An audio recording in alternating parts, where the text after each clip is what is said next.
What's up, guys? It's Lone Wide Receiver on Twitter and CrazyCam3000 on Reddit. Once again, I'm going to break down the early only slate with you guys. I hope everyone had a good Thanksgiving. I didn't play Amari Cooper or LeGarrette Blount, so I did not. But Trey Quinn scored a touchdown, so at least I could say I was right about that. But I drank an energy drink before this started.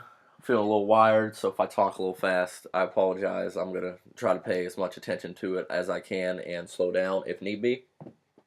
But let's just get right into this. First, I want to pull up this on Twitter for you guys. It's the last 5 weeks fantasy points allowed per position compared to average. Shout out to Pyrostag for tweeting it. I think this is hashtag good shit. I have a screenshot somewhere where I just crossed out all the late teams and I did it on early, but we could just go through this. So on this slate, at the bottom teams are the bad defenses. The Bengals defense is allowing fantasy points above average to every position but defense, and I'm not playing the Bengals or Browns defense this week. I like that game for so many reasons. Yeah, it's a division game, but listen, if you watched Hard Knocks, you did not like Hugh Jackson, and if you did, I want you to stop fucking listening to my podcast, because I don't want you to. I don't want anyone that likes Hugh Jackson to listen to this, but he just seems like a bitch, I just don't think anyone on that team likes that dude. I think the Browns are gonna come out and just want to kick the shit out of him. Not that that teams don't play their hardest every week, but you gotta love a good narrative. But the Eagles, they're without all 5 of their starting corners, and apparently this tweet I just saw, they said Doug Peterson's having wide receivers line up at corner in practice. So just good lord on that one for the Eagles. I mean, it is they're already doing terrible the last 5 weeks. They're allowing 137%, and they're just I mean, it's another week where you gotta like the Giants wide receivers again. So, I mean, the Eagles are just bad right now. My uncle called it, once again, at Seth287. He said since the beginning of the year, he doesn't think the Eagles are going to make the playoffs. But, they lost a lot of good parts of their coaching staff. Dealing with literally no healthy corners, that's a little rough. And then we got Tampa Bay on there. It's Nick Mullens week. I'll go over that soon. The Browns are not playing great. The Raiders aren't playing great. They're also allowing a bunch of points to slot receivers, even though they're only allowing 87% to the average to wide receivers. Seahawks and Carolina right next to each other there. I like that game. I like the wide receivers from that game. I like McCaffrey, as I like every stud running back. But if you go up a little bit, the Jets, they're look at their points they're allowing to tight ends, 11%. I have to imagine that's because of Jamal Adams, and that dude's sick. I love his personality. I love the way he plays. Dude's a beast. Ravens defense is allowing really just points to quarterbacks and tight ends, but besides that, they're locking everything else down below average. Patriots defense, they're one of my favorite defenses this week. The Jets are just playing like shit. They're at 4,100, and I think they'll be a little less owned than Baltimore. The Jags will be, so that's nice. Keep going up. We got the Bills, whose defense I like this week. I'm gonna really laugh if it's 9-3 again, or whatever that score was last playoffs when the Bills and the Jags played. 49ers defense has actually been all right. I know Mike Evans is supposed to be really chalky this week, but they're allowing a little bit above average to wide receivers, so it's not a matchup to be afraid of. And that's it. So let's go back into the slate here. We'll start with quarterbacks, and we'll just we'll work our way through, and I'll build a couple lineups as we go through. Honestly, this week all my lineups to build, I have only Baker Mayfield and Nick Mullens, and I have like 80% Nick Mullens. It's just, since his defense is just playing atrocious lately, as seen on that chart, and Nick Mullens, this has to be a mistake. I can't imagine they put him at minimum price on purpose. That I don't know how the algorithm came up with 6,000, but I'll take it. We'll get to him. All right, that's my favorite. We'll get to him. A Cam and Tom Brady. It's definitely a week where paying up a quarterback's probably going to be a little contrarian because Winston, Lamar Jackson, and Nick Mullens should take up a good percent of ownership just because their value is so nice this week. I don't mind Cam against the Seahawks by any means, but just with the value that you could spend down a quarterback, unless you think he's, has slate breaker potential in Cam or Brady's about to put up a 30 burger, I just wouldn't touch it. It's just there's so many cheaper options that and there's so many cheaper options that have the same ceiling, if not a higher ceiling, than those top two guys do. Floors don't matter in fantasy, all right? Fuck a floor. You need the points. Never play the floor. But just paying up this week, it would be contrarian, I would think, which would be nice for your lineup construction, but I just don't like them. Like I said, the Eagles' 5 starting cornerbacks are out. The Eagles kind of been playing like doo-doo lately. Let's go see this game log. I mean, he was putting up consistent over 20 points for, 5 out of 6 weeks there, and then 18 the one week he didn't. He had a nice matchup against New Orleans last week. Now he only scored 3 points, so, people are going to be a little off of him this week just because, recency bias. They won't play him. Let's go back here, check out the Giants again. They're allowing below average points to quarterbacks and above average to wide receivers by a little bit. And, I lost them. How did I lose them? There they are. And then a little bit less to tight end. So not really anything juicy there. I'm a big believer in defense doesn't matter, but I don't think you could ignore good matchups either. I'm more with good offenses. I don't think defensive play matters at all, as you saw with the Chiefs and the Rams. Defense should be almost impossible to play. The offense knows what's going to happen with the ball. The defense never does. So the fact that the only way times defenses play good or times defenses look good, in my opinion, is when they play bad offenses. Like when they play an offense that runs the ball on 2nd and 10, 60% of the time, they're gonna look good out there. But back to Wentz, he should be a little less stoned. They're at home. I mean, every game is basically a must-win for Philly at this point. So they should come out. They should come out wanting it with their 5 starting corners out. I would like to think the Giants are going to be able to put some points up on them too. So I don't really chase game script, but if you do, I don't see Carson Wentz having a bad one. Russell Wilson, he's not throwing that many pass attempts. The man's been hella efficient. I don't hate any players, like there's a reason they're all here. Everyone's in play any given week, but I'm not loading Russell in. I won't have any of them. I don't hate if you like him, but you're hoping for efficiency because Russell Wilson, let's check his passing attempts over his last few games. He's at 31, 26, 39, and his last 2 are all right, but then before that he was at 17, 23, 21, 26, and 26. So he's not throwing the ball that much. If you watch football or on Twitter, you know how much the Seahawks like to run the ball. So that hurts his ceiling a lot. You gotta hope from him. You just gotta hope that every single touchdown is a passing one because I just don't see his yardage getting that high up there. Baker, like I said, I have like 20-25% him, and then 75 to 80% Nick Mullens. I love the revenge game now against Hugh Jackson. Cincy's defense has been playing fucking atrocious. Literally, they just fell off the wagon. They had a division lead, and they have done nothing good since then. Baker had a good week last week. He was on my low-owned plays. He had like 22 fantasy points. In the last 4 weeks, he hasn't scored under 15. So, the floor that doesn't matter is there, and the potential's huge. I would love to wake up Sunday and just see the Browns decimate the Bengals. I don't know if that's going to happen, obviously, because no one ever knows what's going to happen, but that's something I'd like to see, and I'm definitely taking the Browns to win this game. Jameis is another one of those chalky QBs. Go back to chart real quick again. The 49ers, they're only allowing above average fantasy points to wide receivers, defense, and kickers. And I don't know about you, but I'm not playing the 49ers or Tampa Bay Buccaneers defense this week, so that's kind of irrelevant. So basically, the only advantage to be had there is at 6% with wide receiver, and that's nothing. So it's not the juiciest matchup for Jameis Winston, but the Bucs are always throwing the ball. I love the way their offensive coordinator just chucks it down the field. It's fucking dope. That's how football should be played. It's so exciting.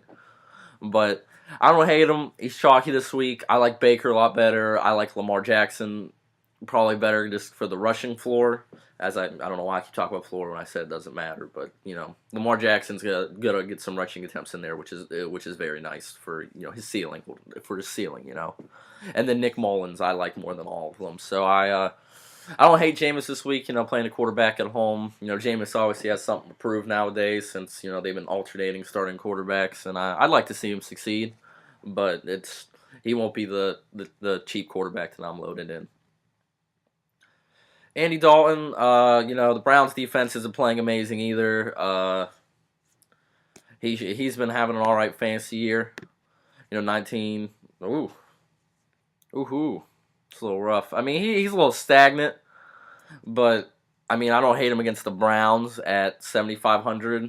He just put up 20 fantasy points against Baltimore, so he could play well in any matchup, just like any football player can. But that's going on. Hey, him. I definitely would rank Baker, Jameis, and Jackson all above him in that price range, though. Lamar, you saw from last week what to expect. Rushing yards. Oakland's allowing the least quarterback pressures out of all the teams. And the last time I remember hearing about this stat, Khalil Mack had more QB pressures than all of Oakland does as a team.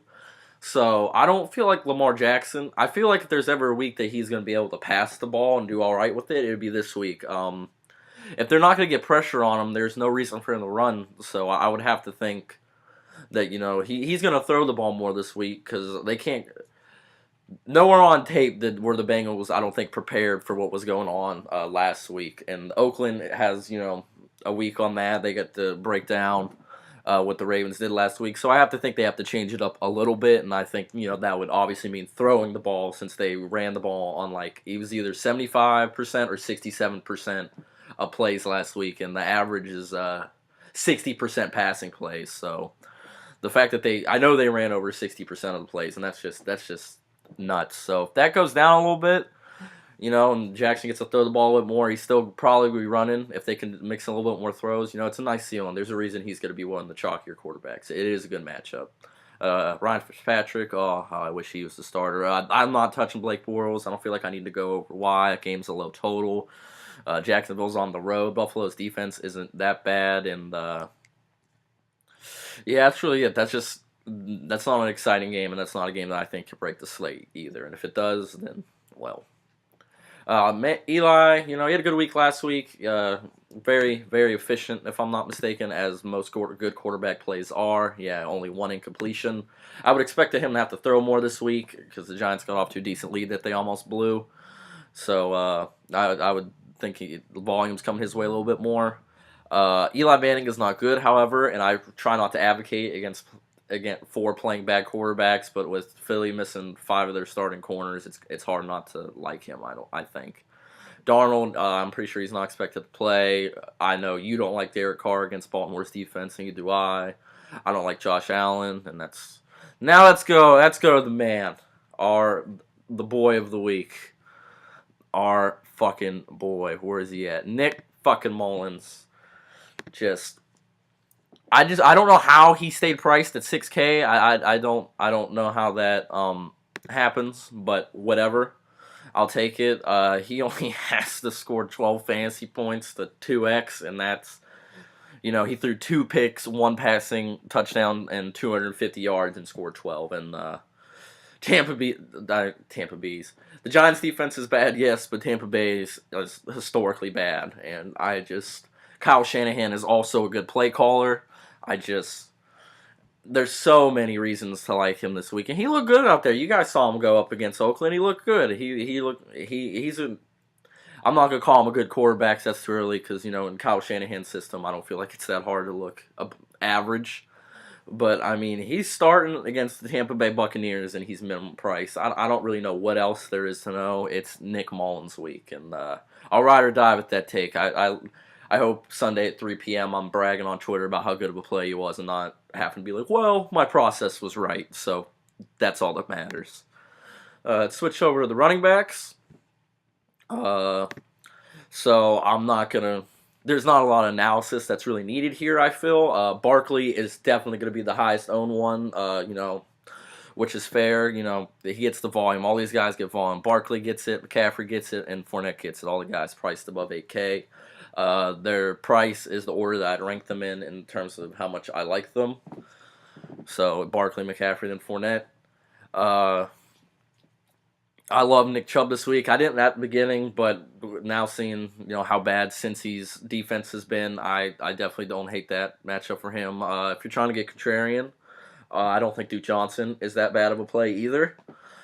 James White, I wish I had longer to wait to record this and get more Sony Michel news, but if Michel was pronounced active, I definitely like him more than James White, just because I feel like James White benefits from the Patriots actually being in a game, and Sony Michel benefits from them being in the lead. And I don't foresee a scenario where the New England's not winning that game this week. So if Michel's playing, I definitely like him more. But I usually don't hate any running back above like 7,000 because they all get volume, and there's a reason they're priced at that. Joe Mixon, I've seen, I get ownership projections from a few different places. I've seen him below 10% on most of them, though. And Cleveland is, Pyro Stag. I mean, I owe you credit for most of this pod at this point, I feel. They're allowing over 20% above average fantasy points to running backs. And, Joe Mixon, I think, is going to get the volume. I know he came up on the injury point last week in practice, which is maybe why, Bernard was out there a little bit more. But, nothing came up with him this week. It's a nice matchup. I have Joe Mixon in my single entry in the $5, so I definitely like him. Like I said, I like Sony Michel a lot, too. Matt Breida, I like him and Nick Mullens, and then if you want to leave everything else naked from the 49ers, I could support that fully. Breida at 6,400, averaging 11 fantasy points per game and over 10 carries the last 3 games and 4 targets in his last one. I love the ceiling at 6,400. I don't know in what world you couldn't like the matchup against the Buccaneers. They're fucking terrible, and yeah, play players against the Buccaneers. That's been winning people money all year. Chris Carson, I don't pay down for running back unless I like it a lot. I don't really like Chris Carson. I don't like Alex Collins with Gus Edwards last week. LeSean McCoy is not a terrible play just because, he's 6K. He's guaranteed some touches. It's a terrible matchup for him. I don't like anything about that, but if, anything could happen any given Sunday, and he offers you a price advantage and a leverage. Ooh, excuse me, guys. A leverage advantage over everyone. Just if you have him, he goes off. I know Chipotle Addict. What team did he go off against? Yeah, when he went off against the Jets, I remember. I think Manny Laura, M Laura on Twitter is his name. He has this website where you could look at people's DFS exposure or something, which is fucking dope. You gotta check that out. I don't know what it's called. I've never been on it, so I'm not gonna plug it. But if you know what it is, it's some cool shit. But anyway, I think Chipotle and Papa Gates had over 40% LeSean McCoy that week. So leverage with running back is nice, but I'm a chalk guy. But LeSean McCoy, he wasn't priced at getting 26 carries. But that their supercomputer, whatever it is, they max enter a lot of stuff. I'm not gonna sit here and tell you if I had the money to max enter anything, I'd win all the money. But I would definitely have more top 1% lineups if I played more, as would you guys, because your chances are just higher. I don't really like Peyton Barber this week. I'm not a big fan of Josh Adams. Duke Johnson, like I said, a nice contrarian play. And then I know people are gonna like Gus Edwards this week. He got 17 carries, but I just don't feel like the Ravens are going to play that same type of ball again, or at least not as much as they did. And you need him to. He's going to have to, 17 rushing attempts for 115 yards and 1 touchdown.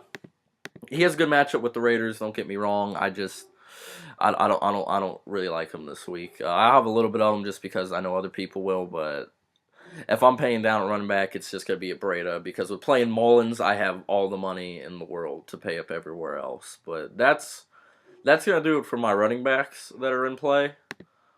So now the wide receivers. Odell, he they're missing their 5 starting corners in Philly. I don't know what else you need more to hear about that. I don't like stud wide receivers, and I'll be honest, I don't care about the matchup. Just every given week, there's always a 5K wide receiver, or like 4 of them that outscore someone that's like 7,900 or 8,500. But all signs are pointing towards it being a good chalk week for Odell. I'm more. I'd try to build my strategies. I think you got to play DFS as a game as well as just fantasy football. Odell obviously has the potential to go off, but even if he only scores 20 points, you could pay up somewhere else. Like he had, I feel like unless you think he's breaking the slate, I'm not upping my exposure to him that much. I'm a big believer in paying down. I really wish I knew how to meet those notifications. AJ Green, I'm not playing a wide receiver coming off a toe injury. That has to be like anything with the foot or leg is a terrible, terrible injury for a wide receiver to have. I hope he suits up and gets out there this week. Is he confirmed to play yet? Didn't participate. Declined to talk to reporters. Well, like I said, I thought early in the week he was expected to play, but it's looking like now he's on the signs of not. I would like him to get out there just because I think that, even if he's just a decoy, that's good for Tyler Boyd, who I like a lot this week. I still like Tyler Boyd without A.J. Green, but I would like A.J. to be out there with him. But if A.J. Green is active, I will have no A.J. Green lineups. Mike Evans projected to be the highest owned wide receiver, I believe, behind Odell. So, San Francisco, as we went over earlier, they're not allowing that many fantasy points above average to any positions, so it's not like the juiciest matchup for them. But it's Tampa Bay, and the game script and the way their plays are called always favors their wide receivers. It's a little bit of a downgrade to all their wide receivers this week without Ryan Fitzpatrick being out there. I don't remember the exact stat, and I'm sorry that I can't pull it up. But Ryan Fitzpatrick, like 76% of his fantasy points came from wide receivers, and Jameis Winston, it's only like 55 to 60% or something. So it's a big bump to Cameron Brate this week, and a little bit of a downgrade to the wide receivers, but that doesn't mean that he's not in play. Julian Edelman, here, let me go pull up my other boys' stuff. Slot. Make sure you follow Slot Receiver DFS on Twitter. I love his content. This is what I'm talking about, his slot data that he does. He's a cool guy too. Real contrarian minded. So, definitely a good follow.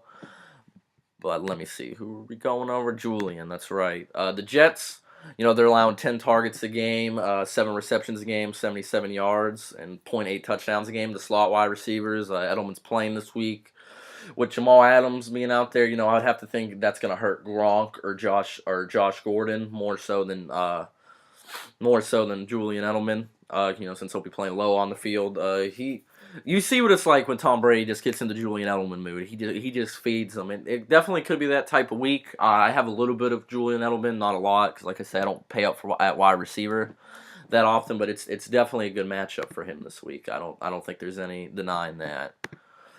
Next we got Alshon Jeffrey, and then let me pull up another Twitter users chart. This guy actually writes for the website or works for them. It's DFF.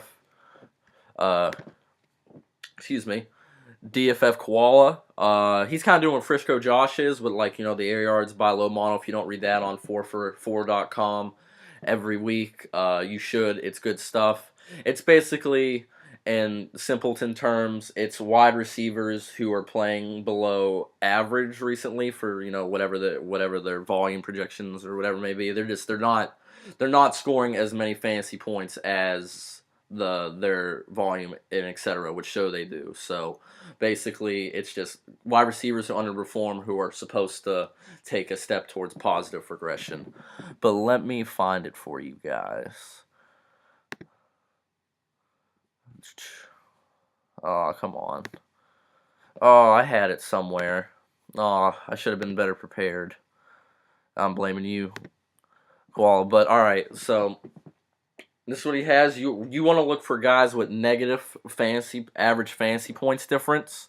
So like that means like Julio and Brandon Cooks, they're overperforming, which means they're due for hashtag negative regression.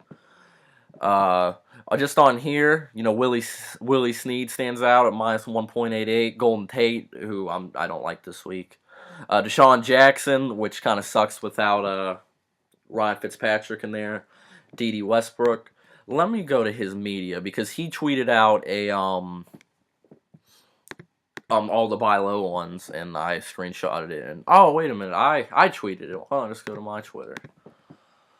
Let's scroll down there. And here it is. Oh, wow. It's going to be that small. Okay, there we go. All right, so these are all the buy low guys for the week. Golden Tate was number one at the top, which makes me not liking him sound very contradicting. But if they're saying they're struggling to get him in, and the Eagles just aren't having, they have like Aguilar, Tate, that's two guys who would benefit from playing the same role. So I don't know what they're gonna do with that. Deshaun Jackson, San Francisco's not a golden age matchup, but they're definitely not anything to scare me off of a player. Then Didi Westbrook. I don't like Buffalo defense, but to be fair, I liked Didi better against the Steelers last week than I do against Buffalo this week. And Didi, the Steelers defense has been playing better recently than Buffalo. So I definitely don't hate Didi. He's only 5,000. Nice buy low candidate, great low on guy to get in your lineup, and that way it doesn't have to matter if you're playing chalk running back. So DJ Clark, another Jaguars receiver on there, which would make me think that a certain Jaguars receiver is probably going to do something this week. I'm not going to pretend to know which one, but with two Jacksonville receivers being in the top four, that shows that their passing offense is definitely underperforming. Funchess, I just don't like the way he's targeted. He dropped that touchdown last week, which sucked. I had a good bit of him last week, but I like Curtis Samuel and DJ Moore a lot more. I think they honestly might be better football players, and they're just better athletically, and I think Cam has an easier time finding them in the role. But, like I said, all my analysis aside, this is what the math is showing. So I would follow this instead of me, but, I'm just giving you my opinion on what I'm doing with this information. Willie Sneed, let me see here. Oakland is giving up 5 targets a game, only 3 receptions a game, and 54 yards a game, and 0.8 touchdowns a game to slot wide receivers over the past 6 weeks and over their past 5 games. But they're also allowing 1.57 points per target to slot wide receiver. And like I said, with the week where I believe Lamar Jackson could be throwing the ball a lot more, and Sneed was his favorite target, and hasn't performed above what he should be lately. I think he's a great play. Alshon Jeffrey, the only reason I really have Alshon is because of Kowal's chart and 7,200. Nice volume wide receiver. Underperforming. You can't not like that. I like David Moore a lot this week. I like most receivers from that Seattle Carolina game. They're not that high priced. They have a decent ceiling. Here's just some hits on. Let me just tout my man for a second. Caleb Gabriel had a good week. Cole Beasley did not. Mohamed Sanu, he did do amazing.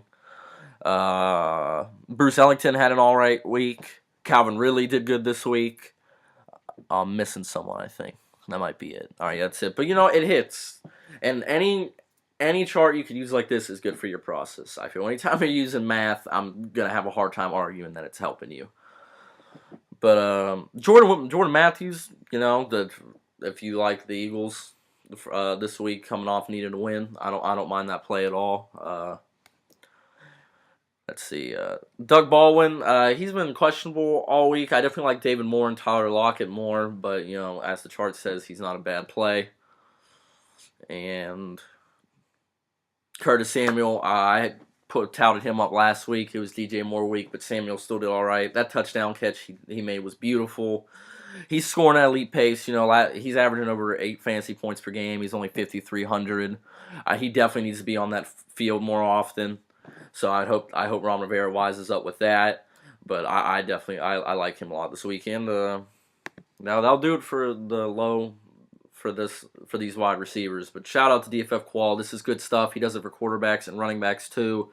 I'm just a big believer in playing good quarterbacks and high-priced running backs, so I feel like these type of malls are best used for wide receivers because wide receivers are the hardest thing to predict in fantasy football, in my opinion. That's them. Josh Goren, I like this week. As we went over, Cleveland's defense is amazing. I don't mind Tyler Boyd. Golden Tate's number one on that list. Doug Baldwin, I believe he's leading the team in targets ever since he came back. You look at that 10 targets against Green Bay last week. Oh, look, he's not questionable. Looks like I was wrong. Well, I was listed as a non-participant on Thursday, and they said it's precautionary, but definitely worth monitoring. Like I said, I like Tyler Lockett too. I like his fantasy points per game for his salary, just value-wise. Jarvis Landry, all right. Let's go on airyards.com real quick and just look at this man's massive volume over the year. Let's see. Do it by targets. Jarvis Landry is the only receiver with over 100 targets that's not in the top 11 in fantasy points. He has a .54 racer, which is absolutely shit for especially what he's been doing. But that's because his average depth of target used to be a lot lower, as we all remember bitching about in Miami. But he's just due every week with this. The man is he's not operating officially, but Baker has not stopped targeting him. One of 7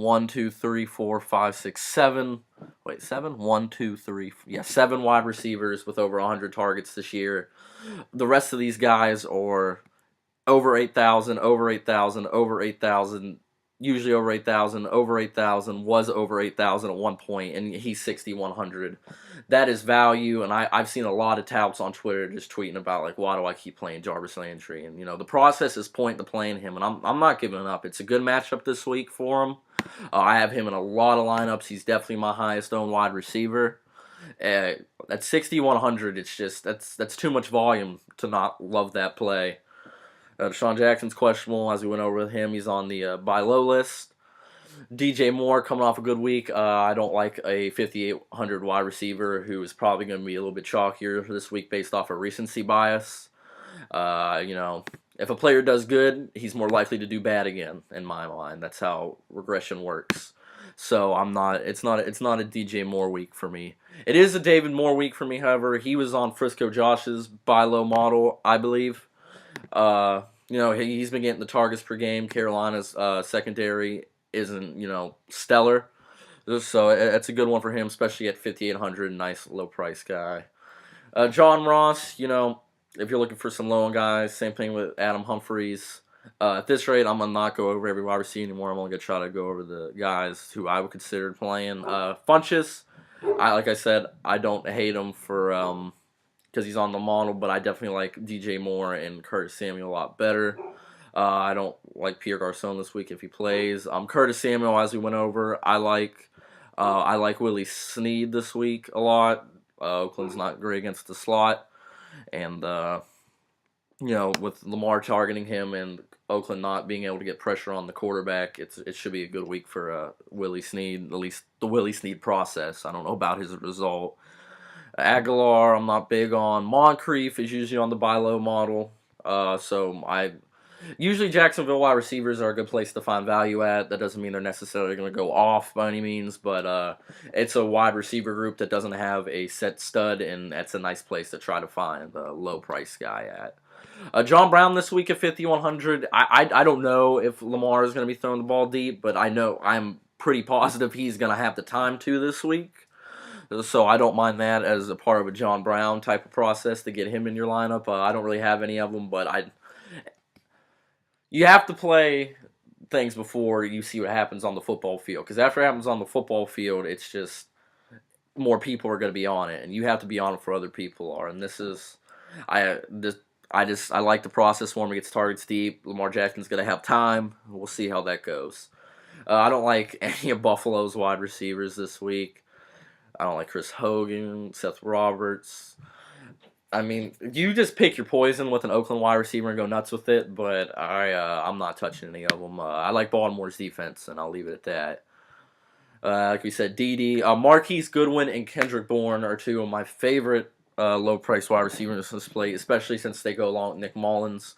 Marques Goodwin, if we go look at their splits throughout the year, we'll go 49ers, San Fran.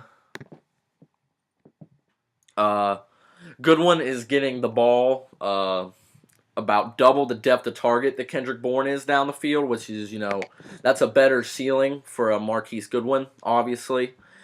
And he's operating at the same racer with more air yards than Kendrick Bourne. So, Goodwin's he's an all right wide receiver. I like both of them this week. I have about a 50-50 split between them at this point. If I had to pick one I like more, my gut's saying Bourne, but all the math and data and common sense are definitely pointing towards Marques Goodwin. I don't know if you guys can hear my dogs bark, but I really hope not. I'm not going to yell at them to shut up, obviously, because that just makes it worse. But, man, you know how owning dogs could be, especially if you own 3 of them. But, yeah, both of those guys are stellar low wide receiver plays for me this week. I think Marques Goodwin I've seen on one of my ownership places is supposed to be a little not super unchalky. I think he was around like 8 to 12% or something. Kendrick Bourne will definitely be low on those. So I do believe 100% that Kendrick Bourne will definitely lower and Marques Goodwin if you're trying to play game theory. But Marques Goodwin definitely has the better ceiling potential, as you could tell by the fantasy points per game, which is always a nice thing to look at. This is the Oakland wide receiver that I hear people talking about. If you want to play him, play him. Just know that you're playing a bad offense with bad wide receivers against a good defense, and that normally doesn't work out well. But it's Sunday, anything can happen. Maybe the game script will favor Oakland. They'll come out through, and maybe he can get like 8 receptions for 60 yards and a touchdown. But he's going to need a lot of targets, I think. So that's why I don't like anyone on Oakland, because I feel like that ball could go to anyone at every given point. That's about it for the wide receivers I like. I like Callaway any given week. Baker always looks his way. He hasn't been getting the targets the last couple weeks, sadly. At only 2-5, 6-2. But, 11, 9, 5, and 7, and he just hasn't been able really to put it together that well. But I feel like he's due. Only 2 targets against Atlanta, but they were running the ball there for a little bit, and then that Nick Chubb touchdown took away a whole possession from him. That 93-yard run where Baker Mayfield had the best handoff of all time. So. No, I don't hate Callaway. Jordan Matthews is on the buy low. I can't hate anyone that's on there, but that is it for the wide receiver love. All right, on the tight ends, it's Kittle. I gotta love O.J. Howard going on IR for fantasy purposes. I hope man's all right. You never want to root for anyone to get injured, but for slate wise, it's nice having Cameron Brate on there to take away some ownership from Zach Ertz and George Kittle. I like Kittle better. Just because, Tampa Bay's defense is just ass all around. Kittle's a good tight end, and it's Nick fucking Mullens week, But, they're the 2 stud tight ends. It's hard to hate either of them. I don't got their matchups pulled up anymore, but I can go. This is another great tool to use. A lot of people tweet out fantasy points allowed position every week. If you follow a good bit of people on Twitter, I usually retweet it. If you follow me, you'll see it. But as I said before, FF Toolbox has it all here for you. It's good shit. But tight end wise, Giants are only allowing 19 points, the 19th most points to tight ends, and the Buccaneers are allowing the 2nd most. So the process would definitely indicate it being George Kittle week. I have a lot of George Kittle. Him and Cameron Brate are basically the only 2 tight ends I have. I have some Zach Ertz, just I have exposure, but it's really only those 3 for me this week. Actually, that's a lie. A couple lineups, I'm punt Ed Dixon. It's revenge week. Carolina, as you saw here, they're giving up the most points to tight ends. Nick Vannett was on the injury point report, I believe, at one point, but not anymore. Only 2 targets for him the last 2 weeks, and I believe Ed Dixon only has 1 in each game the last 2 weeks he has. So, it's definitely a punt play, but, Carolina is really bad against tight ends, so either one of those 2 guys is all right to me. Gronk, as you saw, the Jets are the best team against. Got it pulled up still? No. The Jets are the best team against the tight end at only allowing 11% to the average. 100% is the average allowed, and they're at 11. So it is not a good week for tight ends when they're playing the Jets, especially with Gronk coming off this foot injury. You know how Belichick treats the injury report. You never know who's actually how banged up. He's good at playing it. He's good at keeping it low key. I mean, it's Gronk, and it's Gronk at 6,900, so I can't just completely shit on Gronk, but it is not. The matchup signs are not pointing towards it being in his favor whatsoever. Also with the foot injury, like I said, there's only a couple tight ends I like this week. Ingram, they're all missing their tight ends, but linebackers are, I think, the ones usually responsible for covering the tight ends, and they're missing their cornerbacks, not their tight ends. My fault. But I know I say I don't hate a lot of guys, and that's just my way of saying it. Just because I'm not playing someone doesn't mean I don't hate them. That's just my process did not get me playing them. This is a week where I'm going real heavy on my guys. I usually have a lot more variety of exposure, but I'm going real heavy on Nick Mullens, Baker Mayfield, and George Kittle this week, and Jarvis Landry. Those guys are in my lineups. Jared Cook, also known as the only really healthy pass catcher for the Raiders. Let's see what Baltimore's allowing the tight ends. They're 14th. So, not a juicy matchup, but it's definitely not something that makes him not favored. And him being Oakland's only pass catcher and having a 5,700 salary at 10 fantasy points a game is nice. New England, where are they at on here? I thought they were high. Yeah, they're allowing the 7th most fantasy points to tight ends. I have a lot of New England's defense this week, so I'm not going to play Herndon this week in all my lineups, or any of them for that matter, but it's definitely not a bad play. Njoku, if he's playing, then I like him a lot against Cincy. Their defense is absolutely dreadful. Njoku has hurt me so many weeks. I played him almost every early slate he's been on pretty heavily, and it just has not favored me. And this is the one week where I'm going definitely under-owned on him. I might only have a couple of them. So if you want to fade me and go in the Njoku, then this would be the week to do that. And and Cameron Brate, there's not much else to say about Cameron Brate. Jameis Winston loves his tight ends, and Brate's 4,400 against San Fran, who is allowing the San Francisco, the 23rd most fantasy points. That's not amazing, but Brate should get the volume this week, especially with O.J. Howard out, and especially with Winston being his quarterback. And Brate allows you to play up so elsewhere too, which is really nice. All right, finishing this up, go to defense. It's a pretty self-explanatory week to me this week. I'm playing basically the top 4 defenses, and that is it. If you want me to rank them for you, I like New England, just the best for roster construction. It gives you an extra 900. The best matchup is definitely Baltimore going up against Oakland. I like Jacksonville, and I like Buffalo. They're more of a floor thing, but if you get your defense having 8 points, that's nice, and I don't expect that game to be high scoring. And that Jacksonville's defense is good, and interceptions and sacks are always definitely a thing that could happen against Josh Allen. But if I rank them in order, I like New England, Baltimore, Jaguars, and then I like Bills. Considerably less than those 3, but I like Bills a lot more than I like any of the other remaining defenses. But I'll build a lineup, and we'll call it a day. How's that sound? So we'll go load him, our boy Mullens, and for you guys, no, I'm not gonna help you learn how to put a stud wide receiver in. We're not doing that. No stud wide receivers, and we'll put in Brado with them, Landry,